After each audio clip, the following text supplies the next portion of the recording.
জঙ্গলের রাস্তা দিয়ে যাতেই ভয় করছে। কিডা ফোন দিল? হ্যালো, আমি 50,000 টাকা একটা গহনা নিয়ে আসছি। মুরগি তো এদিকেই আসছে। বাবা ওদেরকে আটকায় রাখ, এবার যেন আমার মেয়ের বিয়েটা ভাঙিয়ে না যায়।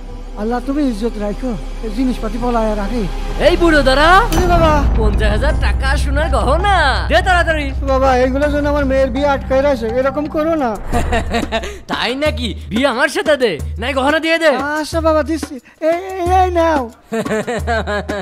এই গহনা তো আমার বউ পরবে, খুব খুশি হবে নি। এই বুড়ো যা এখান থেকে, কই তাকায় রয়েছে। আসসালামু আলাইকুম ওয়া রাহমাতুল্লাহ। আসসালামু আলাইকুম ওয়া রাহমাতুল্লাহ। আল্লাহুম্মা আমিন। আলহামদুলিল্লাহ, আল্লাহ যদি আমাকে মৌলভী সাহেবের মতো কবুল করতেন। কিন্তু মৌলভী সাহেব, সবসময় আপনার মাথার উপর এই মেঘটা কেন থাকে? এটা আল্লাহ তাআলার রহমতের পক্ষ থেকে এসেছে। আমি যখন রোদে পড়ি তখন এটা আমাকে ছায়া দেয়, আমার যখন পানির প্রয়োজন হয় তখন আমার তৃষ্ণা নিবারণ করে, আর আল্লাহ তাআলা তার প্রিয় বান্দাদের কিভাবে সাহায্য করেন। আলহামদুলিল্লাহ। আরে ও কি, ওই লোকটা মাথার উপর মেঘ কেন? ওই লোকটা মনে হয় বড় এক আল্লাহর ওলি। আমি তো জীবনে অনেক গুনাহ করে ফেলেছি, যাই ওই লোকটার কাছে যাই, যদি আল্লাহ আমাকে মাফ করে। আলহামদুলিল্লাহ। হুজুর, হুজুর আমি অনেক বড় এক গুনাহগার, আমি অনেক বিপদে পড়ে আপনার কাছে এসেছি। আমার এই দুই হাতে আমি এমন কোনো গুনাহ নেই যেটা আমি করিনি।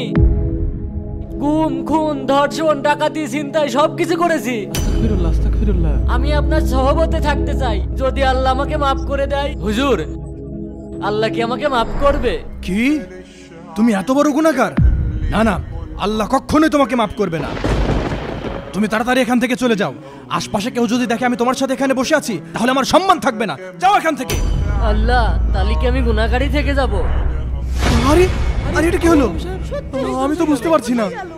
আরে ওই দেখো, আরে মাথার উপর মেঘ কি করে আসলো? ওই লোকটার মাথার উপরে মেঘ কিভাবে আসলো? আমার আল্লাহ মনে হয় আমাকে মাফ করে দিয়েছে।